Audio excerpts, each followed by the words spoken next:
The next part of this course is prokaryotes. These are the organisms which lack membrane-bound organelles. There are mainly two kinds of prokaryotes that cause disease in plants.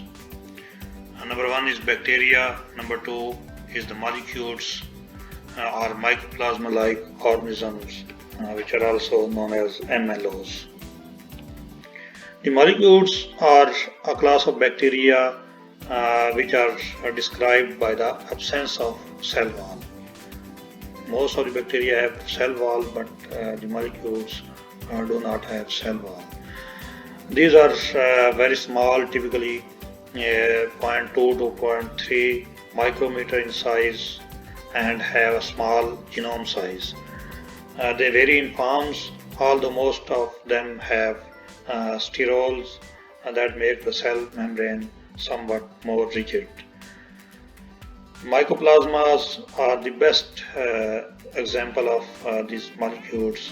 Phytoplasma and spiroplasmas are related to the Mycoplasma genus, which are plant pathogens associated with insect vectors. So mostly phytoplasmas and spiroplasmas are insect vector-borne pathogens. Bacteria are extremely minute, rigid, unicellular microorganisms without a definite nucleus. The nuclear material is not bounded by a nuclear membrane, but have a single circular chromosome that is called plasmid, and have no chloroplast and mitochondria. The structure of bacteria, if we study the structure of bacteria, the surface appendages like flagella can be seen, which are used by the bacteria for locomotion. Surface adherents like capsules, and a cell wall which is thin, hard, and made up of hemicellulose and pectin.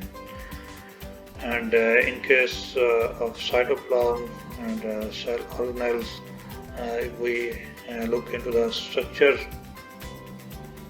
diagram, here we can see this flagellum,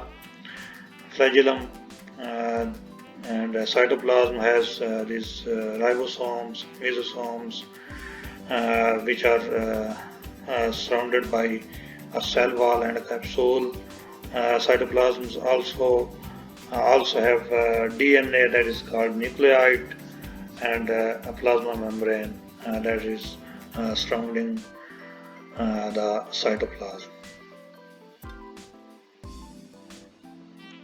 So you might have heard about the gram-negative and gram-positive bacteria. The Gram staining method, which was named after the Danish bacteriologist Hans Christian Gram, who originally devised this method in 1882, which was published in 1884. Gram-positive bacteria, these are the bacteria which retain the crystal violet stain. In this group, cell membrane contains more than 80% peptidoglycan. That means there is a thick layer of peptidoglycan which retain the color. For example, Streptomyces retains the color of this crystal violet stain, and that is an example of gram-positive bacteria. However, in case of gram-negative bacteria, these bacteria do not retain this violet dye and are colored red or pink. In this group, the membrane contains more concentration of lipid and lipoproteins, which replace peptidoglycan, and there is a very thin layer of peptidoglycan as compared to the gram-positive bacteria. Escherichia coli and Pseudomonas are the examples of the gram-negative bacteria. Moreover, teichoic acids are not found in gram-negative bacteria and are a major constituent of gram-positive cell wall, and they contribute to the wall stability in the gram-positive bacteria.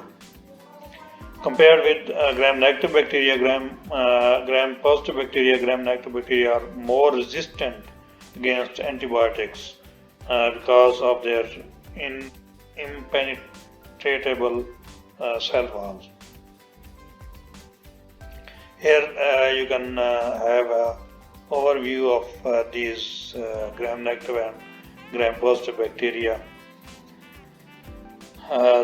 There are also, in addition, you can see the villi are mostly present in gram-negative bacteria, and this is why they are more resistant to the antibiotics as well.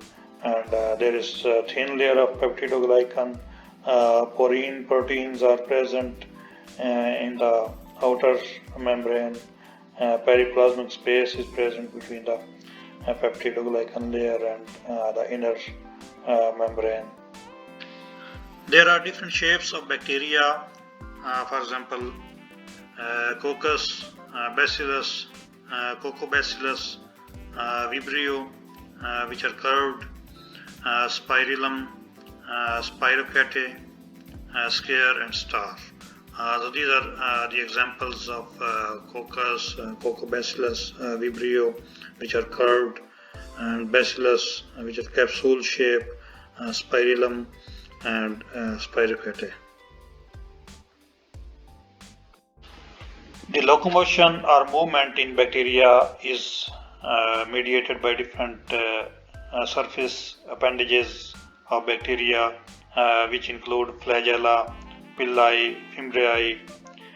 Here, if we look at the flagella and villi, the flagella are long and they are more rigid, and they are kind of twisted due to they have a torque which is mediated by that motor, and if you see this anatomy of this motor which mediates the movement of flagella, that is kind of complicated, and you can look into the details of this anatomy. However, in the villi, they are shorter than flagella, and they are straightener, and they are less rigid as compared to flagella. So most of the bacteria contain one to many flagella. Based on the number and the mode of attachment of the flagella, bacteria can be divided into different types. They could be atrichous. Atrichous bacteria do not have flagella. Trichous bacteria have flagella. They have one or more flagella. Monotrichous bacteria have a single flagellum at one end. Cephalotrichous bacteria have many flagella attached at one end. Similarly, amphitrichous bacteria have single flagella, but that is present at both ends. Here you can see the amphitrichous bacteria. Lophotrichous bacteria have a group of flagella at both ends. This is Lophotrichous bacterium. Peritrichous bacteria have flagella all over the body of the bacteria.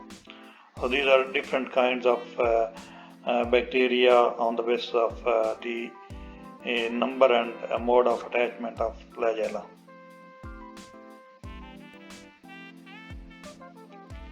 However, villi are short protein appendages which are smaller than flagella. These adhere bacteria to different surfaces. For example, they are very important for the attachment of the bacteria to the host surface. E. coli has numerous types of villi, for example, K88, K99, F41, etc. These also help to block the antibodies adherence. F. pilus, these are used for conjugation, for the exchange of genetic material and genetic information, and these villi are also very important to increase the flotation ability of the bacteria through pellicle by making crust on the water or by the provision of more oxygen on the surface of the bacteria.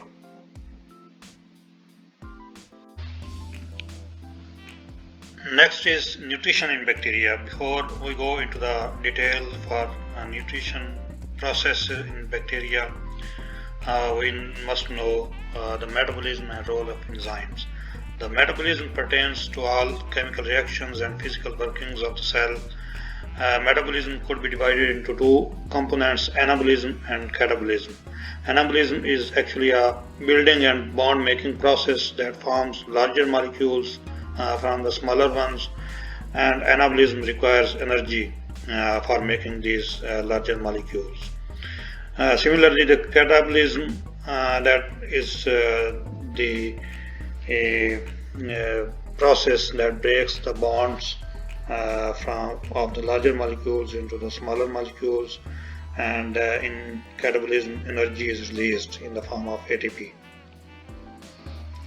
So what is enzyme substrate interaction? That is a temporary enzyme substrate union that must occur at the active site of the enzyme. The active site of the enzyme is very important because that is very specific to a particular substrate, and that often leads into key interlock interaction between the enzyme and the substrate. Bond formed between the substrate and enzyme are weak and easily reversible. Once the enzyme substrate complex has formed, an appropriate reaction occurs on the substrate, often with the aid of a cofactor that leads to the formation of a particular product. And after the formation of product, enzyme is released from the complex and is free to interact with the other substrate. This is simplified model of the metabolism. Here the glucose is turned into the precursor molecules through the process of catabolism, through the process of glycolysis, Krebs cycle in the respiration process, and the simpler molecules like pyruvate and acetyl-CoA are formed through the process of catabolism, and this yields a lot of energy. This yields a lot of energy which is used in the anabolism process. In the anabolism process, these pyruvate and acetyl-CoA are used for the building blocks of proteins and nucleic acids like amino acids, sugars, nucleotides, and fatty acids are formed, and these results in the formation of macromolecules like proteins, peptidoglycans, RNA, DNA, and complex lipids, and these molecules are assembled to form the bacterial cells. Nutrition based grouping in bacteria.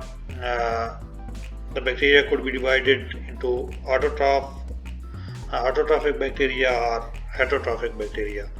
The autotrophic bacteria can make their own food by different processes like photoautotrophic and chemoautotrophic.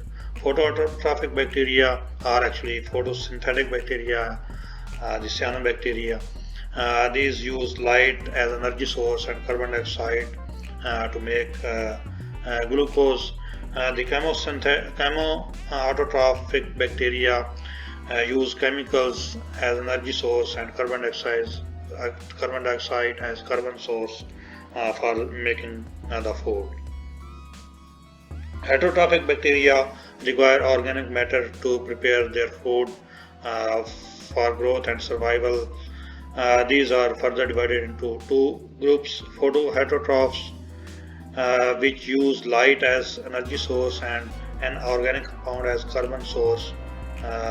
The examples of these bacteria are purple and green bacteria. The chemoheterotrophs use chemicals as energy source and an organic compound as carbon source. The example, all plant pathogenic bacteria are the chemoheterotrophs. Reproduction in bacteria. There are two types of reproduction in bacteria. Number one is asexual reproduction and number two is sexual reproduction.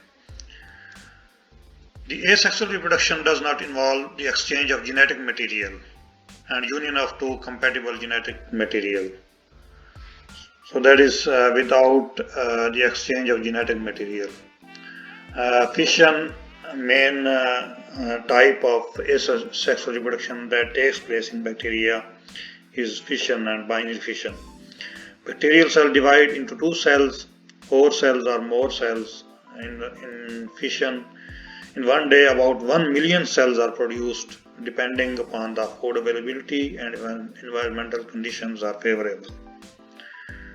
Binary fission is a form of asexual reproduction. It involves the copying of parent DNA and the splitting of one cell into two daughter cells. The daughter cells are identical to the parent cell and with each other as well. When a cell has almost doubled its size, here you can see when the cell is double in size, it will replicate its DNA. The DNA is replicated and it will divide into two cells. This produces two identical daughter cells which are genetically and morphologically similar to each other.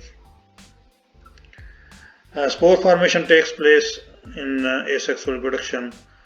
Bacteria form spores during unfavorable conditions. Endospores are the hard structures formed during severe conditions.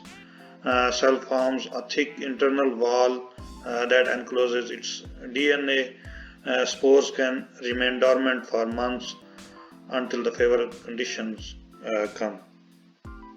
Fragmentation-like process also takes place in asexual reproduction. For example, a group of bacterium known as actinomycetes are placed in fungi because of their way of reproduction like fungi. Cyst formation also takes place. It is similar to the endospore formation and have lesser resistance than endospore and even survive during winter and summer seasons. So that is all about the asexual reproduction in bacteria. Next part is sexual reproduction in bacteria. These are actually sex-like processes where the exchange of genetic material takes place. Number one is transformation.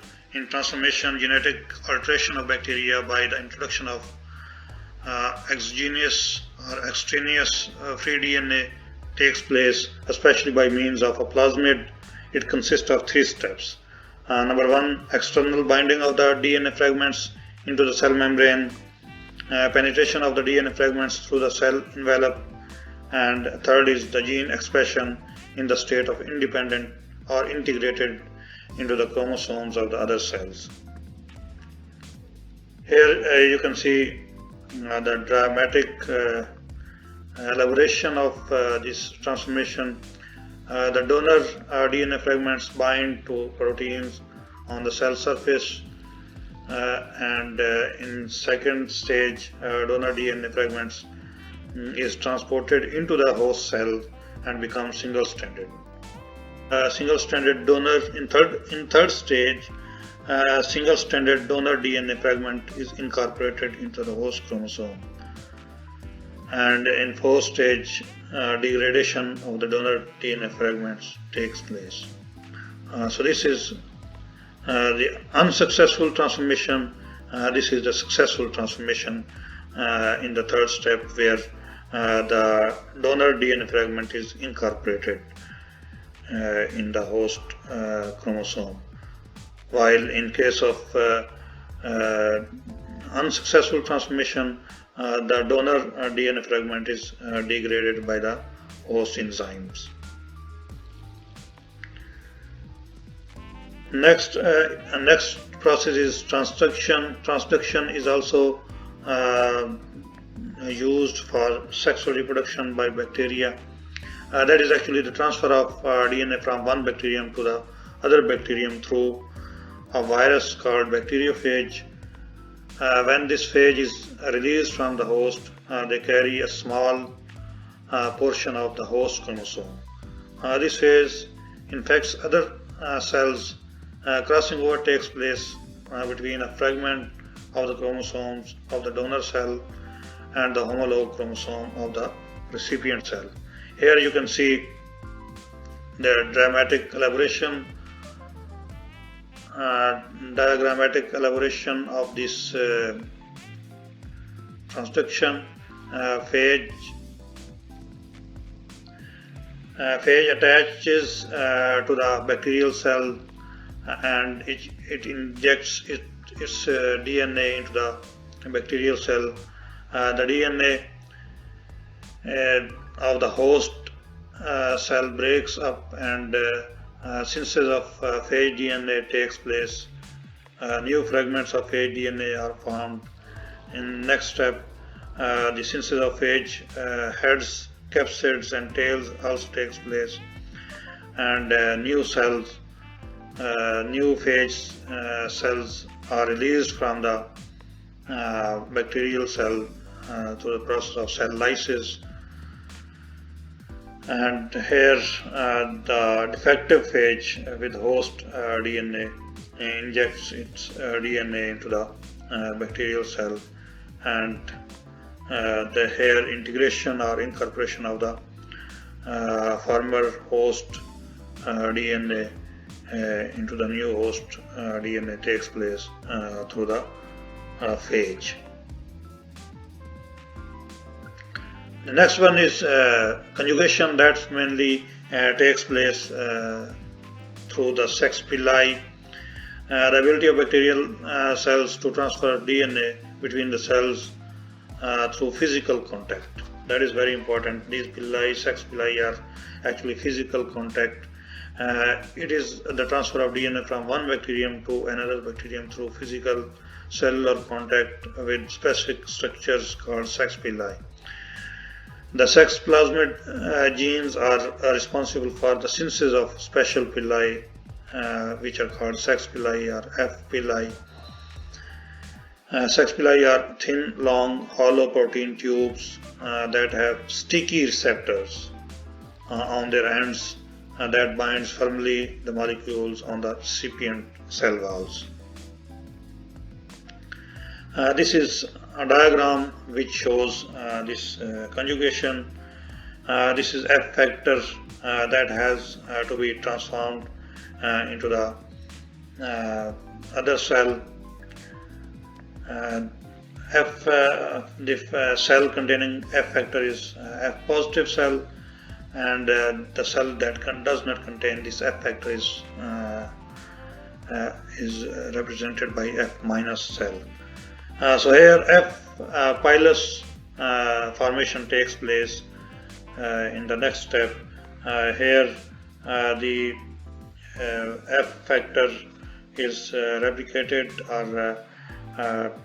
or transferred by this F pilus into the F minus cell, and here the disconnection of this F pilus or F pili takes place after the genetic information is transferred from the F positive to the F negative, and now that is also become F positive. So this is conjugation, where actually the genetic information or genetic material is transferred through F pili.